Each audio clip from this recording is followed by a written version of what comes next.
हाय, मेरा नाम श्रेष्ठा है और आज जो हम थ्योरी पढ़ने वाले हैं वो बहुत इंपॉर्टेंट थ्योरी है आपकी यूजीसी नेट लेबर वेलफेयर के एग्जाम के लिए। अगर आप एमबीए बीबीए के भी स्टूडेंट हो तो आपके लिए इक्वली इम्पॉर्टेंट है, क्योंकि ये आपके भी सिलेबस का पोर्शन है। ठीक है। और यूजीसी नेट के एग्जाम में मैं बताऊं तो ये कई बार पूछा जाता है और ये इस बार भी पूछा जाएगा ही जाएगा। ठीक है, तो ये लेबर वेलफेयर की थ्योरी है। पहली थ्योरी है ये पुलिसिंग थ्योरी।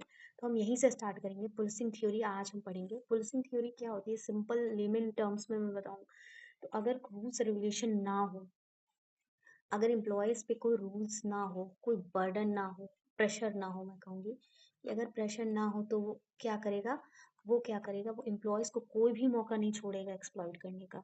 ठीक है। जैसे जब हम मैटरनिटी के बारे में बात करते हैं तो कहीं कहीं हम प्राइवेट में देखते हैं, जैसे गवर्नमेंट के बारे में बात करें, if we talk about government, वहाँ पे मैटरनिटी आपको बेनिफिट आपको मिलता ही मिलता है।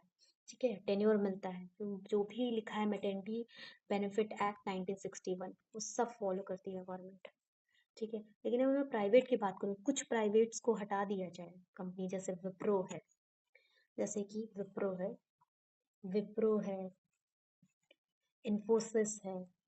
ठीक है, इन सबको हटा दिया जाए तो बहुत कम कंपनीज आप देखेंगे जहाँ पे मैटरनिटी का जो है, मैटरनिटी के सारे जो जितने भी प्रॉफिट्स दिए गए हैं फीमेल को वो मिलता है। ठीक है।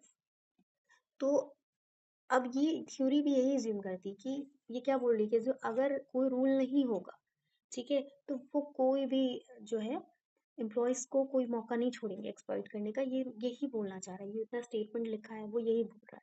ठीक है। तो इस इसका कुछ मेरिट भी होता है। ठीक है। मेरिट क्या होगा, ऑब्वियसली हम सब जानते हैं, अगर हमें पता होता है कि हम ये चीज़ नहीं करेंगे तो हमारे ऊपर एक्शन लिया जा सकता है, तो हम उस चीज़ को बहुत अच्छे से करते हैं। ठीक है।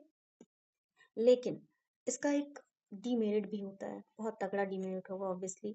अगर कोई चीज़ अच्छी है तो बुरी भी हो सकती है, वो है कि कहीं प्रेशर से भी तो फॉलो किया जा सकता है, हर कोई हर चीज़ नहीं कर सकता। तो ये वेलफेयर प्रोवाइड जो अब ऐसा भी हो सकता है कि लॉ के फेयर से वेलफेयर दिया जा रहा हो। ठीक है। तो ये थ्योरी यही बोलती है। ठीक है, इसकी कुछ मेरिट है कुछ डीमेरिट है। आपको मेरिट डीमेरिट तो एग्जाम में नहीं पूछेगा, यूजीसी नेट के एग्जाम में नहीं पूछता, पीएसयूज में पूछ लेता है। लेकिन आपको इसे थ्योरी जरूर पूछी जाएगी, ऐसे पूछा जा सकता है। मैं सॉरी, मैं इसलिए आपको सॉरी, जस्ट अ सेकेंड,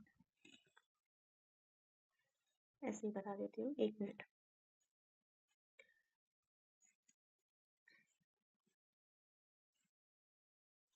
ऐसे स्टेटमेंट में पूछता है, आपको स्टेटमेंट में पूछ सकता है। ठीक है। आपको क्या करेगा, आपको इस तरह से भी पूछ सकता है कि यहाँ पे स्टेटमेंट रहेगा, यहाँ पे दिया रहेगा, या पूरा स्टेटमेंट आपको लिखा रहेगा और आपको पहचानना होगा ये कौन सी थ्योरी है। तो ये किसी फॉर्म में भी आ सकती है। और सारी थ्योरीज में से मैं बोलूँ तो ये बहुत इंपॉर्टेंट थ्योरी है। तो आई होप आपको ये कंसेप्ट क्लियर हुआ होगा। अगर नहीं हुआ होगा तो आप मुझसे पूछ सकते हैं। इसकी आगे भी जितनी थ्योरी, जैसे कि प्लेकेटिंग थ्योरी है और रिलीजियस थ्योरी जो कि बहुत आती है, ये भी मैं आपको आने वाले वीडियोस में, आने वाले लेक्चर्स में बता दूंगी। ठीक है। ये आपके एग्जाम पॉइंट ऑफ व्यू से बहुत इंपॉर्टेंट, और इसे आप स्किप मत करना, इसे अच्छे से पढ़ना। और मैं, आप चाहे तो मेरी 100 डेज 100 टॉपिक वाली सीरीज को भी देख सकते हैं। मैं वहाँ पे आपको डेली टू डेली टॉपिक्स बताती हूँ जो आपके इम्पोर्टेंट हैं, एग्जाम में पीवाईक्यूज आए हुए हैं उनसे रिलेटेड कुछ बहुत इंपॉर्टेंट टॉपिक है उससे रिलेटेड। तो आई होप को आपको समझ में आया होगा। और थोड़ी सी ये दिक्कत हो रही है क्योंकि अभी मैं इस प्लेटफॉर्म पे नई हूँ, तो मुझे इतना अच्छे से चीज़ें करना आता नहीं है, तो मैं कोशिश कर रही हूँ मैं धीरे धीरे सीखूँ। तो आई होप आपको चीज़ें समझ में आई होंगी। पढ़ते रहिए, हंसते रहिए, मुस्कुराते रहिए। Bye bye.